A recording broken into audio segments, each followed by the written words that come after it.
Ladies and gentlemen, welcome back to the JKWD podcast. Hope you're having a great day. If you're not having a great day, you're about to. Kelvin, how you doing? I was waiting for what was next after that. I'm doing great. Thank you very much. Sitting here in lovely Liverpool, New York, man. And I tell you what, everything's looking good today. The sun is shining. The clouds are bouncing around. There's no inclement weather, and it looks just perfect outside. And after we finish this recording, I'm going to go out and see if I'm right. Sweet. Life is good. How about you? Well, I'm wonderful. I woke up super early. I was out walking the dog at 4:30 and drinking my coffee and went out for 7 miles. I said I was only going to do 6, but it was so nice out. I did another one, and you still got back in time to get the wee human out of bed and give her some breakfast and take her and the puppy on another walk and doctors and daycare, and made it back in time to see your smiling face. Well, there you go. I'm so glad you did that, because the podcast wouldn't have been the same without you. I'm gonna agree with you on that one today. We have Chris Field on the podcast, Disruption Chris on the social medias, but of course you can head over to jkwdpodcast.com, look at show notes for this. You don't have to remember that. Chris is he's a guy, man. He's in Central Texas, College Station, where what's there, Texas A&M, I think, and Texas A&M or University of Texas. One of the big ones is there. Color me. And I probably should have kept my mouth shut on that until I looked it up. But oh well, too late now. Well, you said Texas. That's a good start.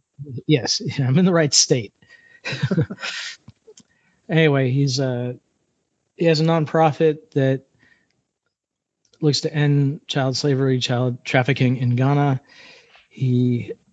We talk a lot about, well, he talks a lot about disrupting the system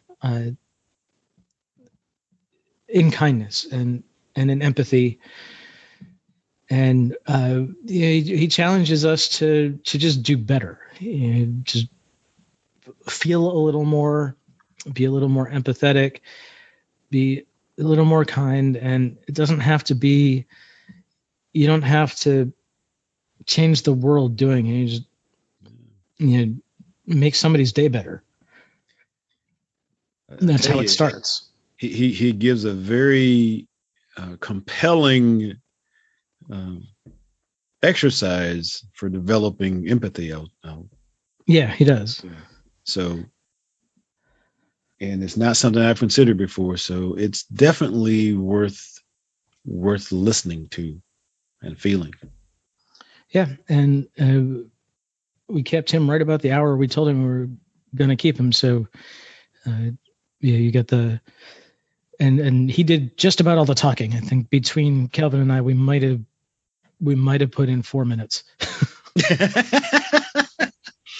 Yeah. So you're gonna get Chris Field in all his Chris Field today. So let's play some music, and on the other side of it, you'll hear Chris. Hey.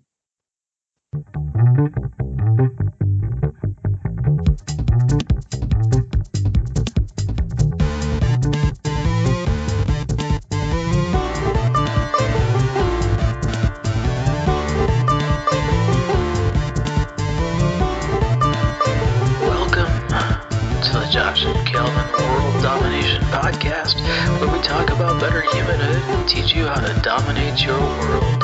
You ready? Here we go.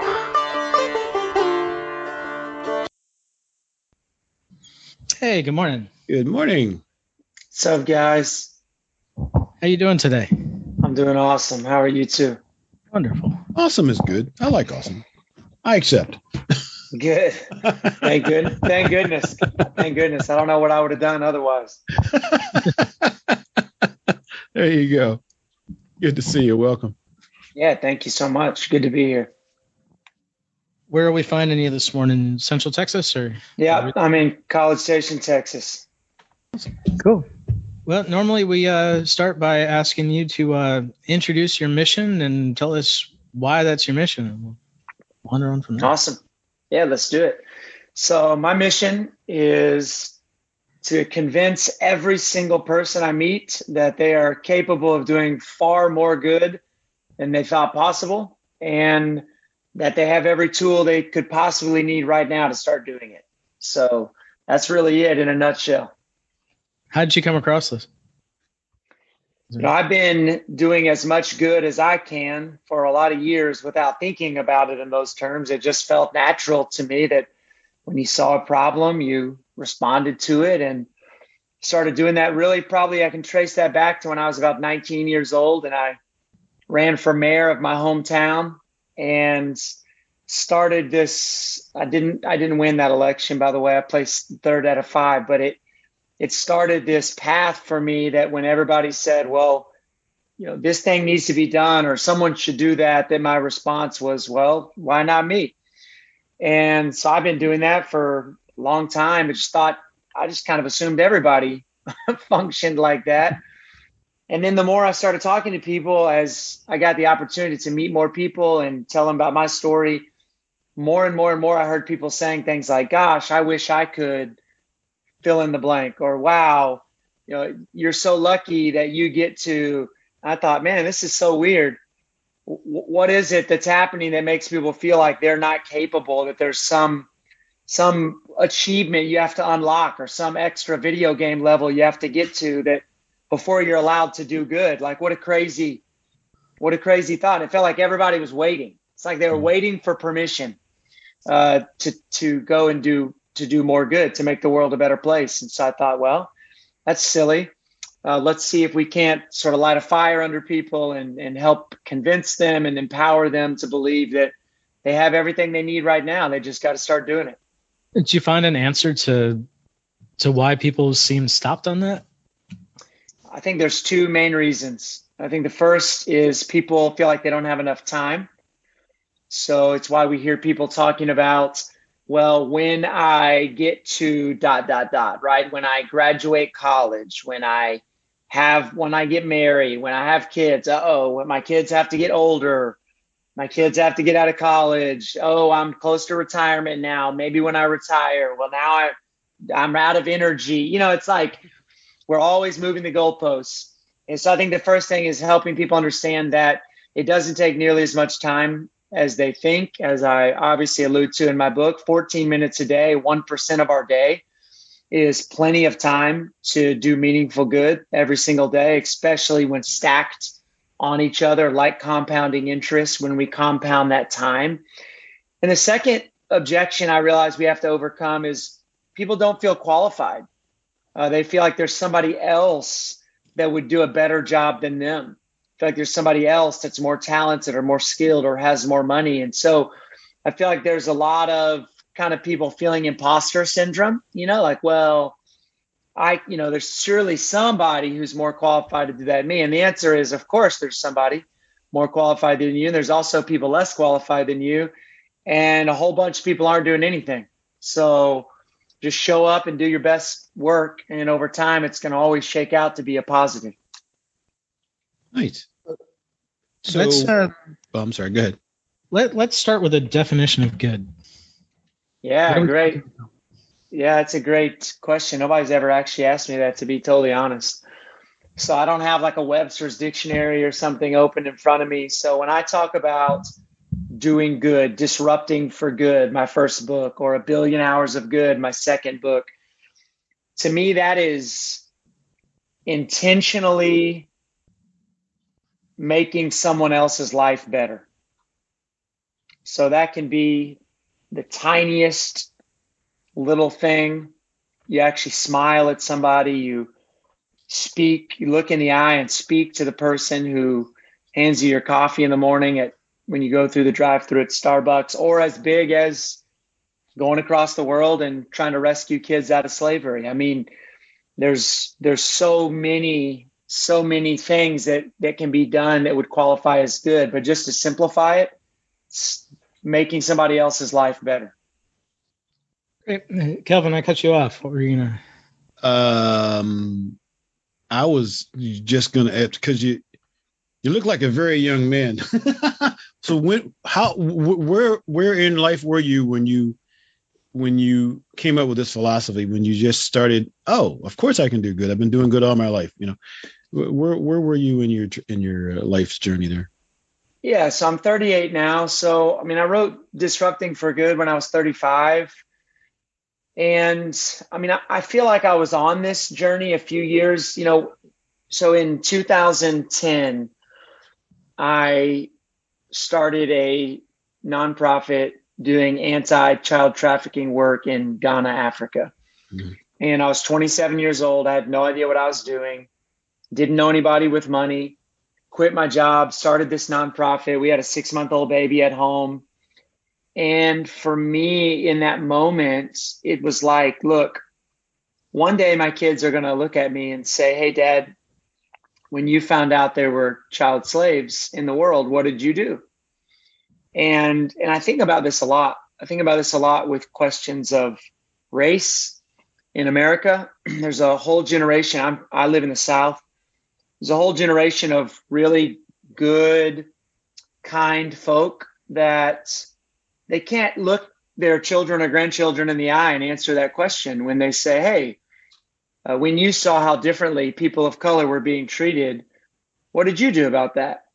And people would need to look away, a lot of people in the South, and start giving all these explanations. Well, see, back then it was, and it's like, no, that's not what I asked you. Right?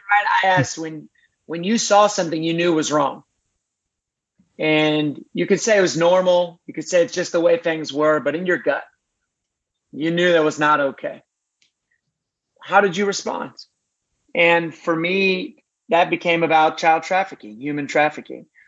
And I thought, I may fail miserably here, but one day when my kids do ask me that question, I'm going to be able to look them in the eye. And I'm going to be able to say like, hey, when I saw and learned about that, I responded by showing up and by trying to do a really hard thing. And even if it cost me something. And I knew if I failed, that at least I'd be able to answer that question with integrity. And of course, thankfully, it hasn't failed. And we've had some success, rescued now 201 children out of human trafficking and reunited them back into their families. But even if that hadn't been the case, even if we'd never helped one single kid, I wanted my children to know when people are hurting, our family legacy, our story is that we show up. And we don't have to do that in Ghana. We could do that in our own neighborhood. We can go do that when I'm the chaplain at a local hospital, the on-call chaplain, and I dread getting those calls. And it's brutal. It's brutal work to walk into a family of strangers who can't breathe because their father just took his last breath, and you don't know these people and they don't know you. And they turn to you and ask you for answers that you don't have, that no human being could possibly have. Mm-hmm. But I show up there because that's who I want to be. I want to be a person who shows up in people's moments of greatest pain. And so for me, Ghana really started that. I mean, I was 27, like I said, and I had 50, 60, 70-year-olds who were millionaires and uber successful by every measure. They were saying things to me like, man, I wish I could do something like that. And I'm like, are you kidding me? Like, what is it? Like, if anything, I'm just stupid enough to show up in Ghana. Like, there is zero qualification except that I bought a plane ticket and took a week off of work and showed up. Like, that was the qualification. And it was just crazy to me that other people didn't feel, again, it was like they were waiting for permission, right? For somebody to say like, hey, you could do this too. Like, you could do this. Like, there's nothing that keeps, makes me unique or special. And so I think for me, Kelvin, that was really it, was when people much older and more successful than me started saying things like, gosh, I wish. And I was like, wow, that's crazy. There's a lot of people that feel like they're not capable of doing good. Like, they're just kind of waiting for permission. And okay, if I'm the one that's going to needs to give them permission, which doesn't make sense, but Sure. I'll give them permission that, yes, you have everything you need right now to do more good than you ever thought possible. It's a matter of figuring out that first step for a lot of people too. And if the first step is buying a plane ticket to Ghana, well, okay, I can do that. And then right. Wind back, I need a passport, I need a visa, I need whatever shots I need to go to Ghana. But right. How do you pick the battle? And what I mean is, your mission deals with child slavery in Ghana. Groups like Fight for the Forgotten and Charity Water are building wells in developing countries. A water issue. There are people dealing with sex trafficking, and there are a million. Yeah. A lot of problems in the world. There are a million bits of problems, right? And we can't fight them all. Right. We as individuals, like one individual is not taking on all the problems. Right. How do you pick? So this is another place where I think we have paralysis by analysis, right? We overthink this. So one of the things that's true for me is that a lot of people see our work in Ghana as kind of the hallmark, and like that's what they know me as. I was 19 when I started working at a camp in Texas for kids who couldn't afford to go to camp, basically. And some really hard stuff happens at that camp. I mean, a lot of kids who show up with a lot of pain, a lot of abuse, just hard lives. And I actually was hired to be the director of that camp when I was just 19 years old, freshman in college, ended my freshman year of college, which was nuts. That board of directors, I still think they were crazy, even though it worked out great. But for me, that ignited, that was the first passion for me, was young people in America who are starting off at a significant deficit of what I experienced as a young man. So my normal life, what I perceived that everybody, just in my innocence and naivety, I thought, well, everyone has a mom and dad, and articulate this. I knew better. It was like, well, I have a mom and a dad, and I have food, and I have clothes, and I have people who care about me, and I have people that are willing me to go on and achieve great things in my life and pushing me to that end and calling out the best of me and calling out the worst in me and telling me to do better. And it was at that camp that I was like, wow, like I had so many advantages, so much privilege that I never realized that I had, in big ways and small ways. And as that began to shape me, and I came home from my first summer of working at that camp, and I immediately got a job at the Boys and Girls Club and started hanging out with kids every afternoon at the Boys and Girls Club. Started driving the bus to pick them up after school. And then that translated into going and hanging out with them and their families on the weekends. Really, in many ways, our club is predominantly Black children and families. And I really became like integrated into the Black community in my hometown. I was invited to preach at Black churches. I was invited to keynote MLK celebrations. I was invited to soul food luncheons to try oxtails and neck bones and collard greens. And it was like I was an honorary member of the Black community. And because I was invited into that space so graciously, I mean, they were ridiculously gracious to me. I feel like I had this crazy opportunity that most white people don't have, especially white 19-year-olds, to really live very, very briefly, but to start to see the world in the tiniest way from the standpoint of my Black friends. Never the full experience, of course, not even close, but in the tiniest way, I began to think about the world in a different way because of them. And so that was really my passion for a lot of years. Was we have a lot of people in our communities that They don't have the megaphone that I sometimes have. They definitely have a voice, but they may not have the microphone. They may not have been given the stage. They may not have been given an opportunity to tell their story or to tell their truth. And so I really sought that out. And so I did a lot of work in urban America, a lot of work in with low income families. And so, Josh, a lot of times when people see the work in Ghana, they're like, wow, you just woke up one day and decided to fly to Ghana. It was like, kind of. But for years and years and years and years, I'd been listening to the marginalized, listening to the disenfranchised, cheering on my friends of color that were telling me stories I'd never heard before.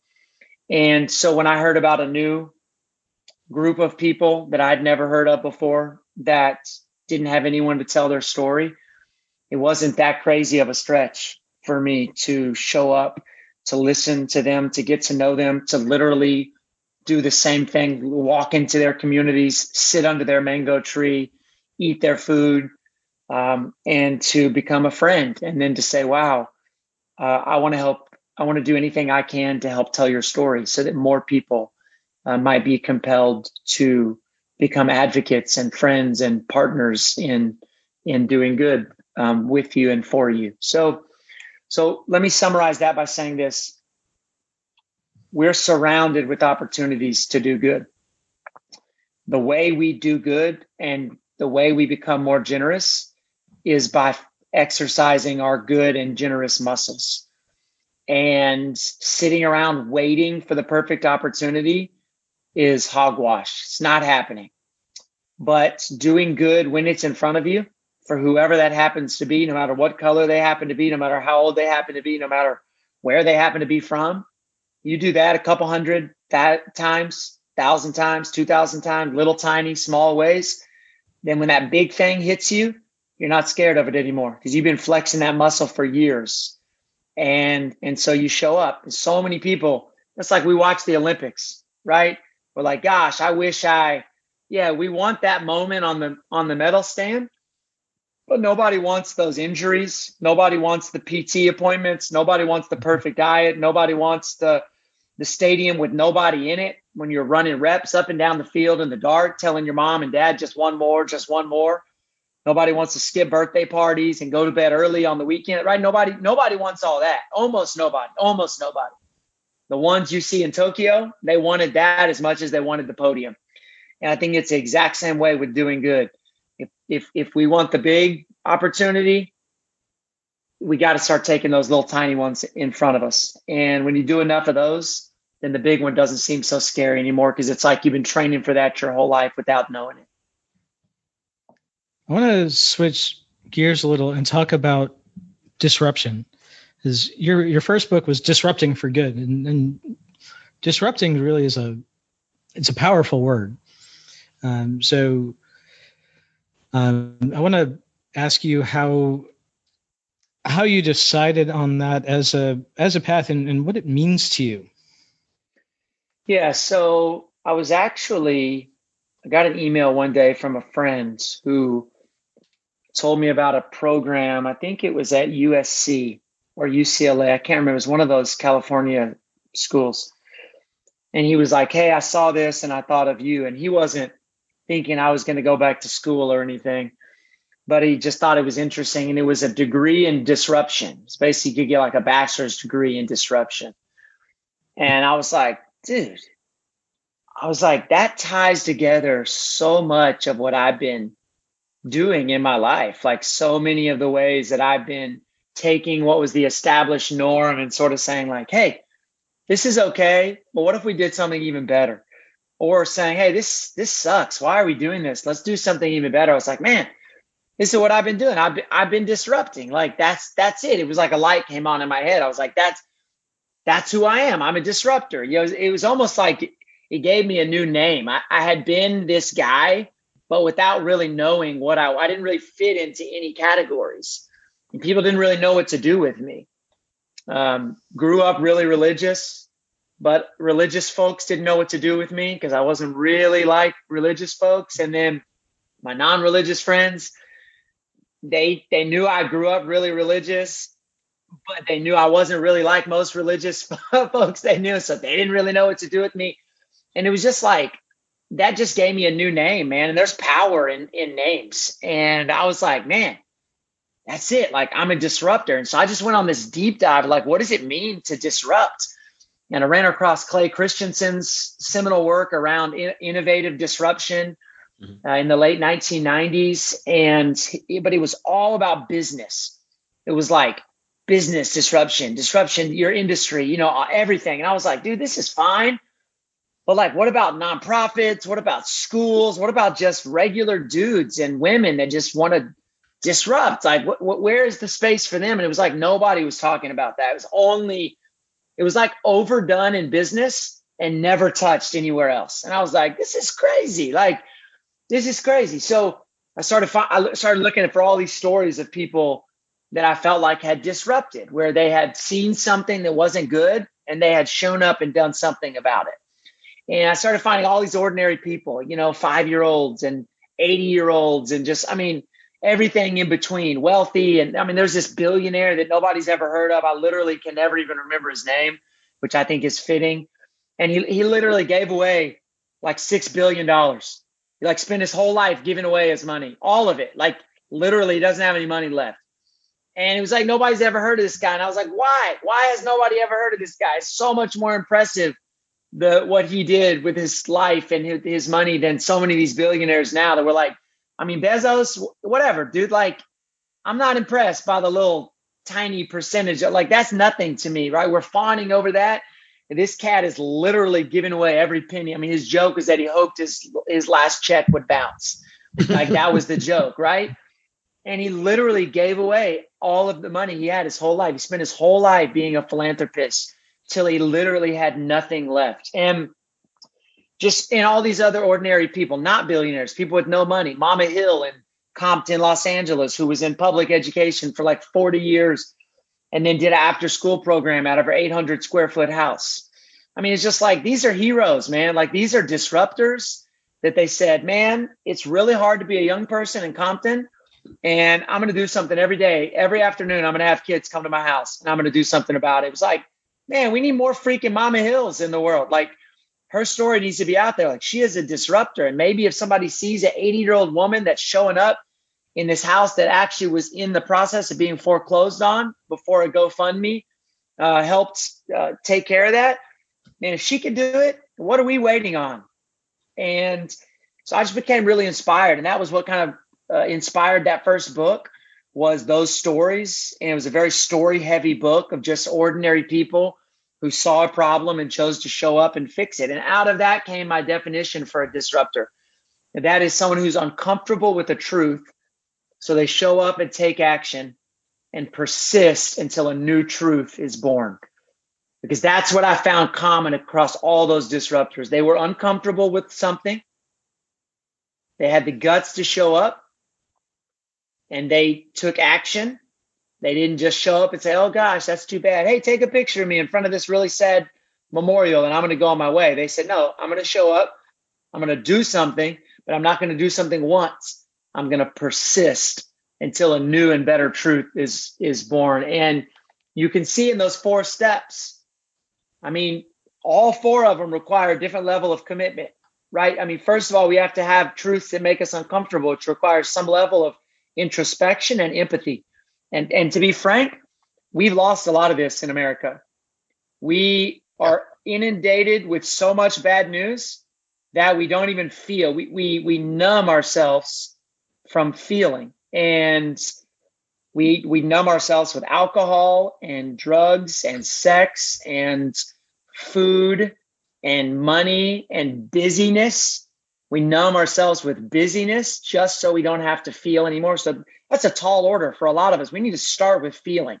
When you get that text message that says 32 people died in a tourist bus crash in Greece, don't just dismiss it. Like, actually think about the fact that those are 32 human beings whose families got a call saying that dream vacation they were on ended in a nightmare and that they died. Like, just have a moment of humanity. Like, oh my gosh, that's awful. Like, that's awful.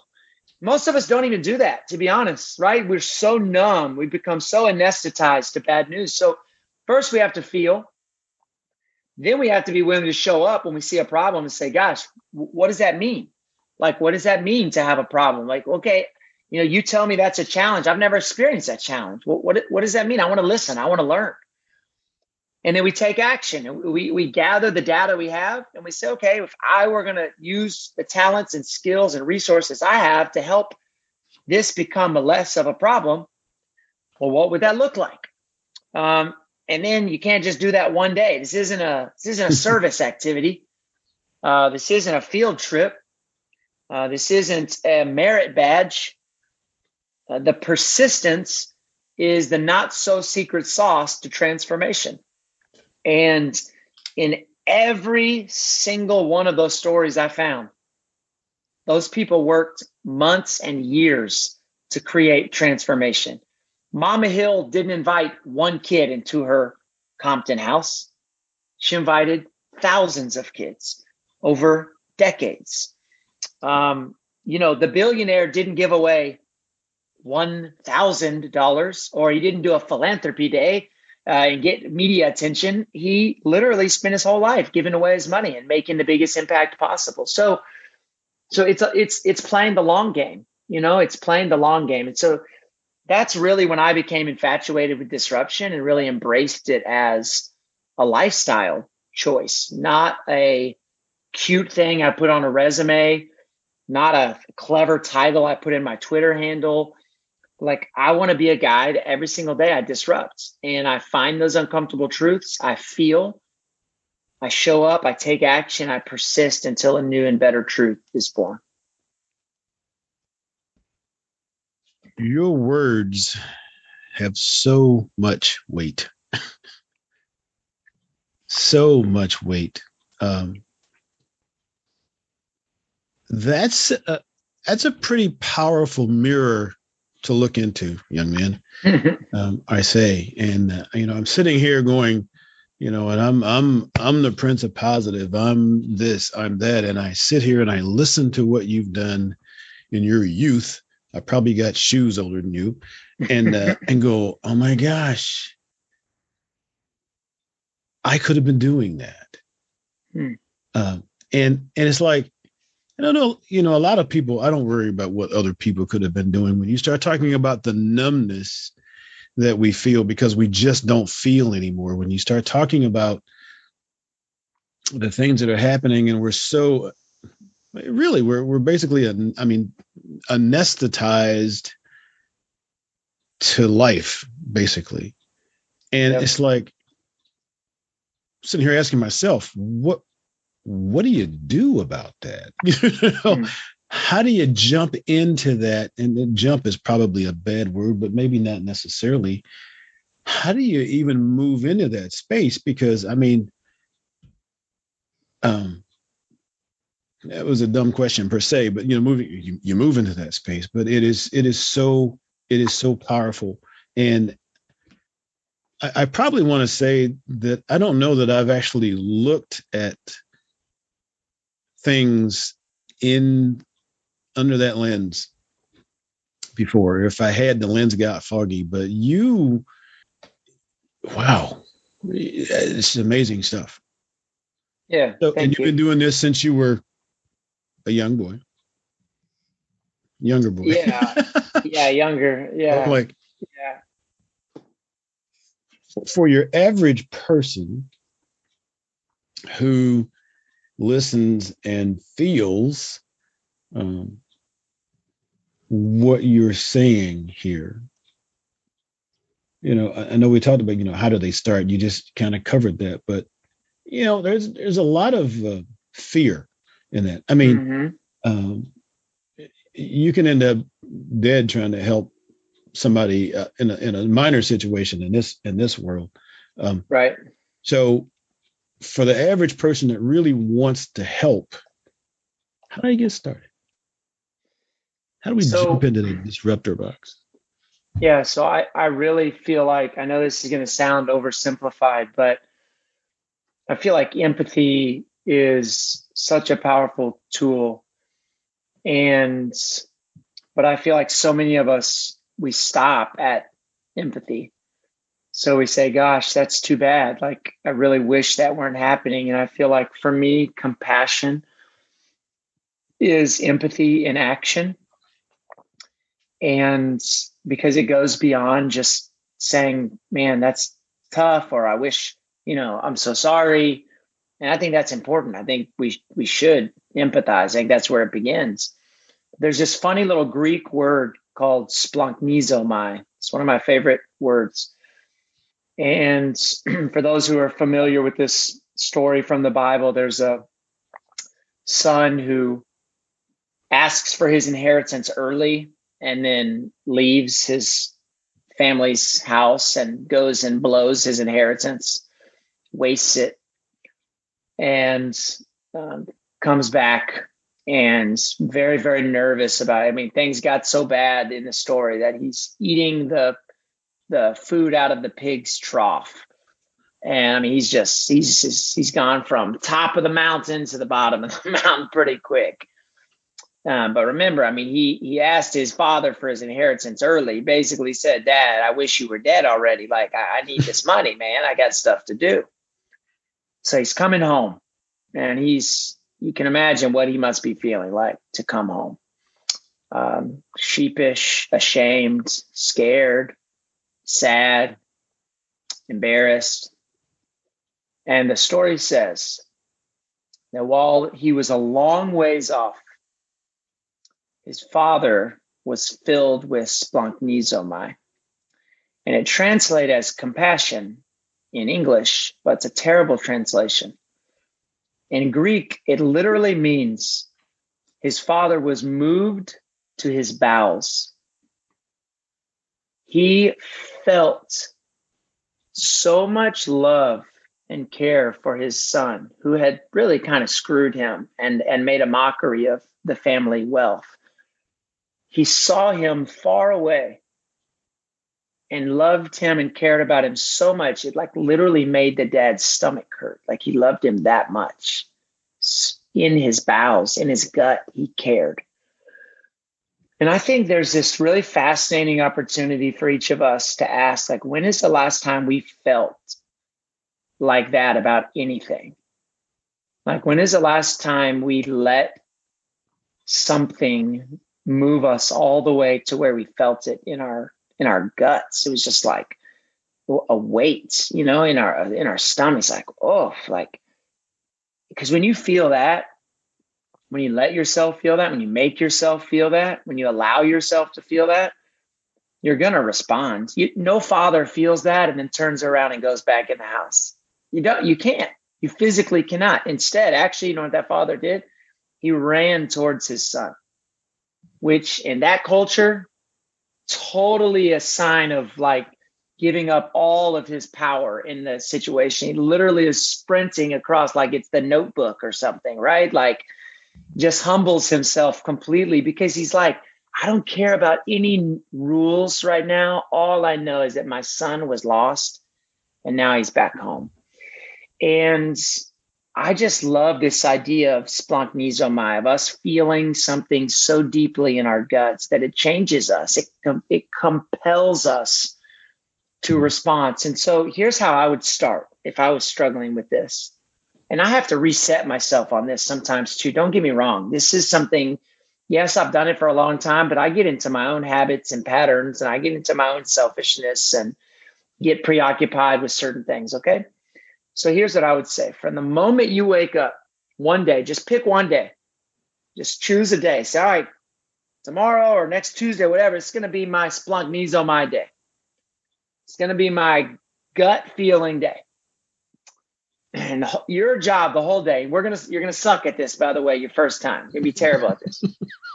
But you're gonna get better as you go.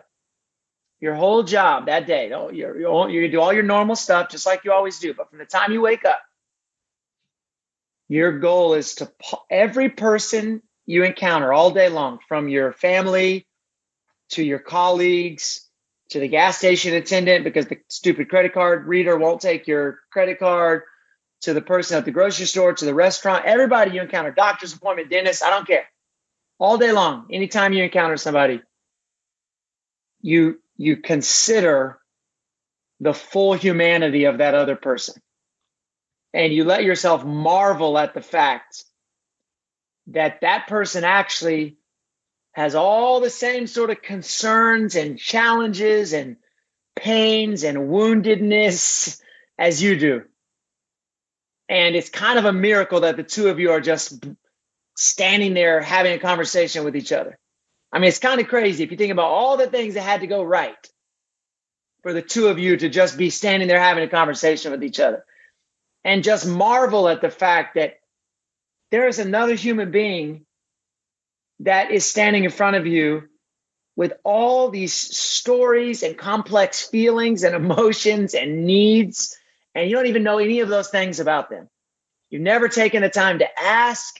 You've never taken the time to feel their pain with them, to understand what makes them unique or special, to understand what terrifies them, to understand what thrills them, to understand if they run towards roller coasters or away from them, to find out they've got this crazy sixth toe, or they can eat 7 gallons of ice cream and not get sick. I mean, all these things that make us just so fun and unique and interesting. It's like we miss all these things, and not just the good stuff too, the hard stuff, the pain, the stories that make them who they are, because they shaped and molded them through pain, which we all have those stories.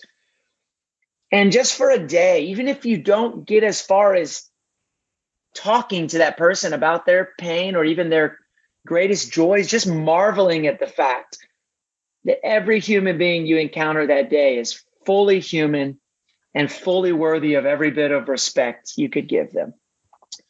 And when we start seeing other people like that, then we begin to care about what makes them who they are. We begin to be interested in their stories, and their stories are going to explain them, and they're going to help us understand them, just like our stories explain us and help us understand ourselves and help other people understand us too. So I know it sounds really simple, but that's like the lowest bar I feel like I could offer is you don't even have to take any action that day, right? Just be willing to think of every person you come across that day as fully human. And as we do that, it begins to soften us, and we begin to want to know other people's stories. We begin to care deeply, and it's funny, guys, because I'll tell you, sorry, my answers are too long-winded, but it's funny because I've started doing more stuff in the business world and just in the last few years. I've been invited into the for-profit sector more. And it's funny because there's things that I do in the way I interact with my colleagues and the way I interact with like partners of ours and customers in the business world. It's like they don't know how to handle me because I don't follow this track. Like I'll be on a call with somebody and I just treat them like I try really hard to treat anybody. And we get on the phone and I'm like, hey, good morning. They're like, hey, Chris, how's it going? Like, it's going great. And I'm like, hey, how was your wife's surgery? And they're like, what? And I'm like, yeah, I just remembered last time we talked, you mentioned that weekend your wife was having that surgery. And they're like, yeah, she's good, man. That was 6 months ago. She's fine. I was like, oh, man, I'm so glad. I thought about her several times that weekend, and I was hoping everything went well. And it's like they don't know what to do with that. Because it in business especially, it's like we have these hard lines around, like we can be just nice enough to be polite, but not too nice, And it's like, what? Like, that's so weird. Like, that was a big thing. Like, that was an important thing. Your kid had an all-star game on Saturday. Like, I shot you an email to ask how the game went because I knew you told me it was a huge game and he was pitching and it was the rivals across town that you'd never beaten, right? And it was like, that struck you as peculiar. But to me, that just is it's being a human being. Like, I could tell that really mattered to you. But the funny thing is, I'm not doing this to be better at business, but it makes people love me in business because people are like, oh, that guy is so sincere and he's so genuine. Like, I want to try to make this partnership work. Like I could tell that guy, like, I trust him. And if he's saying this is a good thing, like I'm going to listen more when he says it. And again, I'm doing it because it's the right way to treat people. But the hilarious thing is it gives me all these opportunities that I would have never had otherwise, because it's such a differentiator. And I think it's both sad and wonderful that being a human is a differentiator in business and that showing compassion beyond just trying to get a sale or some sort of slick, like, hey, how you doing today? Like actually showing real concern for the other person's humanity. It's a massive differentiator in life. And again, I want to be unequivocally clear.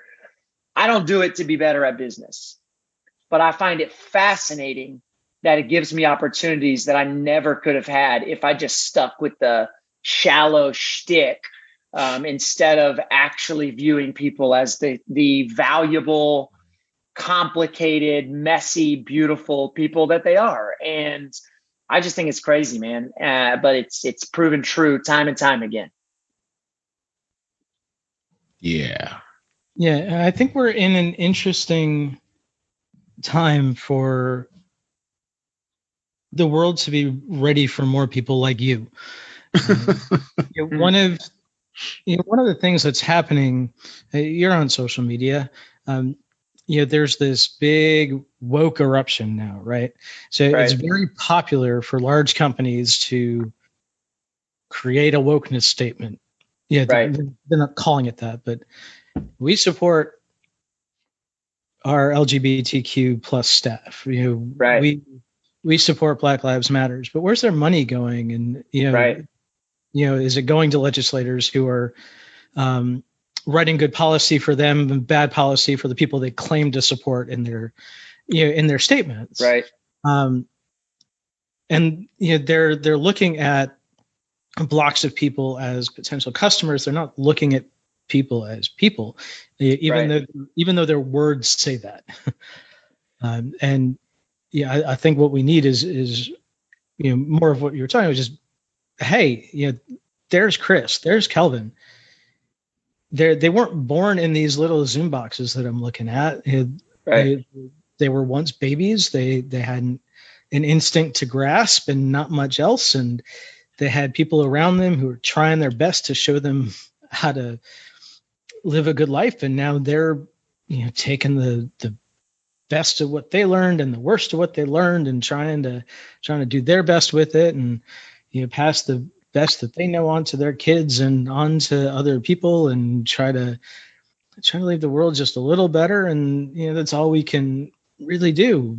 But you get to start with the world doesn't get a little better with big grand gestures. It gets a little better by you helping the guy down the street, and me helping the next door neighbor, and which starts by noticing the guy down the street, which starts by noticing the next door neighbor. Like, just let me give you a tiny example. Instead of us being frustrated that our neighbor's lawn is overgrown and doesn't look good, we just mow it when we mow ours, because we figure they must be having a really hard time right now, and there's probably some reason they haven't mowed their lawn. Instead of being annoyed that our neighbor left their trash can out overnight after it had already been picked up, we go ahead and pull it in because we think, gosh, they must be so busy or just preoccupied with something else that they didn't even get a chance to pull it back in their trash can. Well, I'll just do it for them, because surely that's what I would want them to do for me. And I think it's interesting you use that example of the corporations, because I actually think even your example, while it's accurate on the where they're giving money side, even the giving money has become a cop-out, right? Like, what I want to know is that CEO, are those people in power, especially if they're not part of the LGBTQ community, especially if they're not Black, are they actually sitting down with people in those communities in their own workforce and saying, like, listen, what's it like to work here? Like honestly, what's it like to be a Black person who works here? Because I don't know. And I've not experienced that. What's it like to be a gay person who works here? Like, what's different about your experience with our customers and with our clients and with our team? What's different for you than me? And I think out of that knowledge, inviting those people to become part of the solution with you, instead of just brandishing sort of that power, like, hey, we believe in this, like, that's great, like, I'm glad, but I want belief to be followed with action and activity, and not just donations, but actual sincere empathy. I mean, I can't tell you how many Black friends I have that when I've really dug in with them on their experience of being a Black person in America, that they've said to me, you're literally the first white person who's ever done this my entire life. And I'm like, no, I'm like, there's no way, there's no way, there's no way. And they're like, no, literally, I've never had a white person say to me, I want to understand what it feels like to be Black in America. Can you please tell me that? Like, they're like, I've never, like, I'm more likely to have a white friend say that I'm not like those other Black people, which is like the most racist, absurd thing I've ever heard. I can't believe anybody would say that. But for them to say that they're more likely to get that statement, almost like I don't need to ask you what it feels like to be Black in America because you're not really Black. Like, what an unbelievably awful, horrific thing to say to somebody. But for them to say that they get that more than somebody actually asking their real, legitimate, valid, that's absurd to me. And it tells me it's not an anomaly, that's not unusual, that's not, it just hasn't happened to be the people that I've talked to, that's an experience. I'll tell you this. Sorry, I'm so chatty. All right, listen, let me tell you, you guys will love this story though. Right after, this is terrible, terrible and beautiful, which is so much of life, right? Beautiful and messy. So right after Ahmaud Arbery was shot, murdered by those two vigilantes in Georgia, I was on a run. And I'm an avid runner. I've run 27 marathons. I love running. I just done a time trial 5K at my local track just by myself. And I was doing like a cool down a couple miles afterwards, just in a little neighborhood that was next to the track. Not my neighborhood. I'd driven my car to the track. So I was out of my, it wasn't my place, if you will. And I'm running. 7 o'clock in the morning, nobody's around. There's one single Black man who, I think, based on the tools and stuff he had, he was putting gutters on a couple new construction houses in the neighborhood. So I run by him. He's a little older than me, probably late 40s, early 50s. And I said good morning to him. He said good morning back, and I just passed by. And all of a sudden, I just had this feeling. 50 yards past him, 100 yards past him. It's like, without even thinking, I turned around and ran back. And he's still at the back of his truck there getting his tools. And I said, hey, I know this is really weird, and I'm sorry if this makes you uncomfortable, but I said, I've been thinking a lot about Ahmaud Arbery the last few days. I've been like, kind of can't think about anything but that. And the irony of this situation of being in a neighborhood I'm not familiar with, you're doing you're doing some construction on a new house. You're Black, I'm white. So I just felt like compelled to come back. And I just want to say to you, like, I'm like getting emotional telling this story. I said, I just want to tell you that I see you as a Black man. And I don't know what it feels like to see stories like Ahmaud, but I know it's probably pretty hard. And I just want you to know that I'm committed to seeing you and other people like you better. And the guy just like immediately gets tears in his eyes. And he's just like, man, thank you. And it was like, that was the end of the conversation. And I ran on, and he went on to do his job. And it was just like, in that moment, it was one of those moments where I feel like this is what it feels like to be a human being. And I think we know what it feels like to be a human being until we actually experience it. And then we're like, oh my gosh, that is what it feels like to be a human being. And I didn't solve any problem for that guy that day. I didn't fix anything for him. I didn't make life better for Black men or women in America. There's so much work still to be done. But I think he felt seen in that moment in a way that he might have never, ever felt seen before, especially by a random middle-aged white guy running through a neighborhood. And I just, man, I believe so much that there is so much power in our embracing our shared humanity and speaking those uncomfortable truths to one another. I mean, he could have gotten offended by something that I said. He could have said, like, you don't know me, you don't know anything about me. And I still think that in that moment, what I did was the right thing. Like not because he would have been wrong to get offended. He could have whatever experience of those words for me that he wants.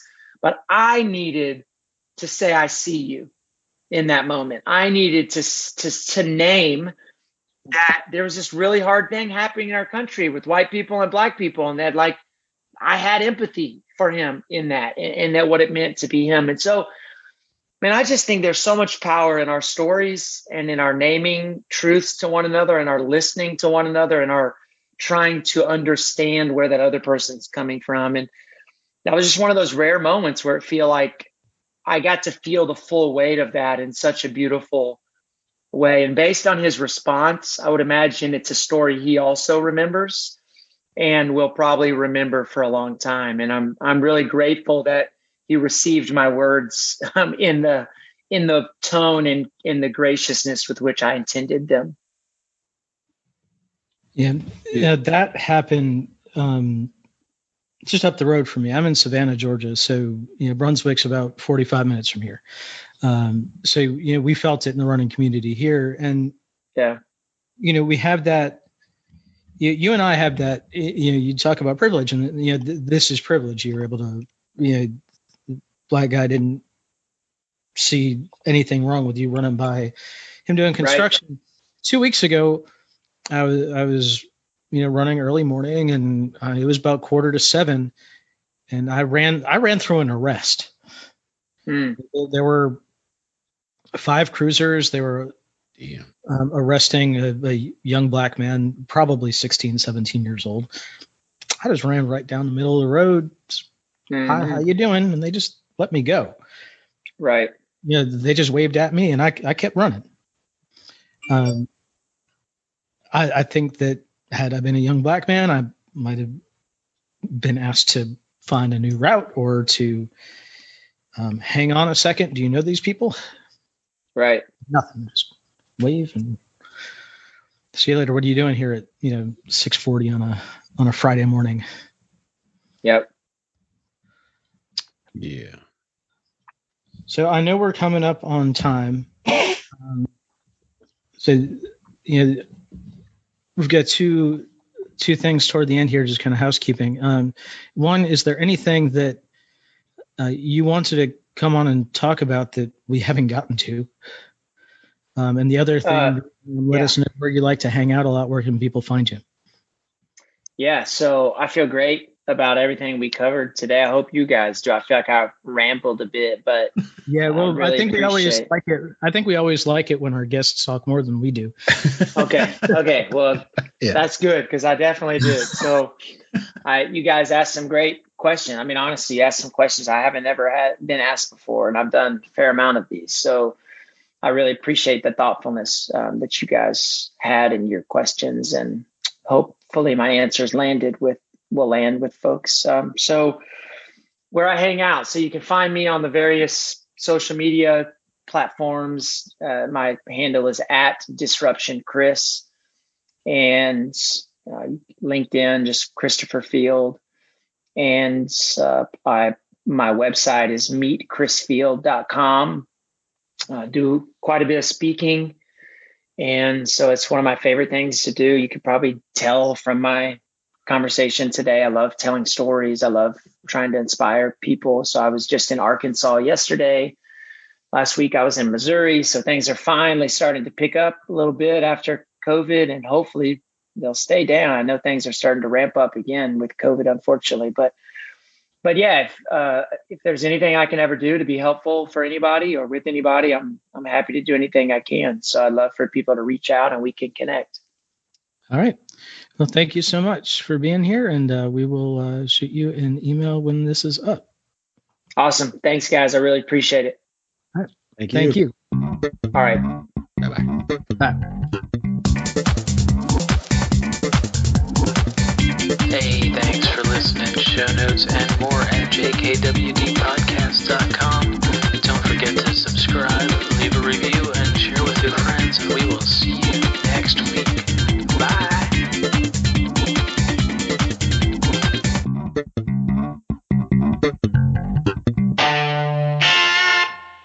A Better Humanhood production.